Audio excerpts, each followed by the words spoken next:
नमस्कार सर, हे नाव काय तुमचं? प्रदीप चव्हाण, प्रदीप चव्हाण, राहणार देवगाव. तर यांना काल काही तरुणांनी दारू पिऊन ड्रिंकिंग ड्राईव्हमध्ये मारहाण केली. त्यांची ओला उबेर कार आहे, तर त्यांची गाडी फोडली बानेरमध्ये. तर हे तक्रार करायला गेले पोलीस स्टेशनला. कोणत्या पोलीस स्टेशनला गेले होते? बानेर पोलीस स्टेशनला. तर त्यांची तक्रार घेतली नाही. सगळे व्हिडिओ होते यांच्याकडे, तरी त्यांची तक्रार घेतली नाही. तर हे आता CP ऑफिसला चाललेले आहेत तक्रार देण्यासाठी. एवढ्या बानेरमधून चालत अख्ख्या उन्हात आलेले आहेत, ते CP ऑफिसला चालले जातात.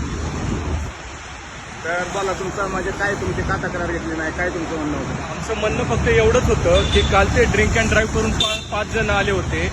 त्या ठिकाणी CCTV फुटेजमध्ये पूर्णपणे दिसते, तरी पोलिसांनी जागेवरून हलण्याचा पण प्रयत्न नाही केला. त्या ठिकाणी मार्शल आले होते. मार्शल म्हणतात तुम्ही स्टेशनला जाऊन कंप्लेंट करा.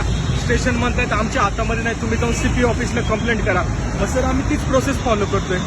मला स्वतः मी तक्रारदार असून मला सांगितलं. पोलीस अधिकारी कोण होते, त्याचं नाव काय त्यांचं? पोलीस अधिकाऱ्यांचं नाव नाही सांगता यायचं. कॉन्स्टेबल काय नाव त्यांचं? नाही गड्या. कोणत्या पोलीस स्टेशनला होते? बानेर पोलीस स्टेशनला गेलो होतो, जे आपलं बानेर बालेवाडी हाय स्ट्रीटला पोलीस चौक आहे. पोलीस स्टेशन त्या ठिकाणी गेलं.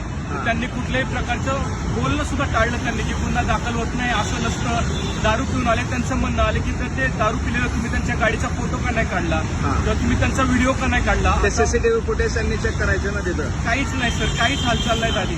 काल रात्री 2 वाजता मी गेलो. रात्री 2 वाजता असे ड्रिंकिंग ड्राईव्ह करून टवाळखोर लोकांना त्रास देतात, सामान्य जनतेला. आणि साध्या लोकांचे, सामान्य जनतेची हॉटेलं बंद करतात 10 वाजता येऊन.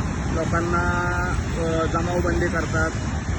साधे लोक जे काही कोणते गुन्हा करत नाही, ज्यांचं काही या सगळ्या गोष्टींमध्ये संबंध नसतो, अशा लोकांना पोलीस त्रास देतात. आणि ह्या साध्या लोकांना त्यांची तक्रार पण घेत नाही.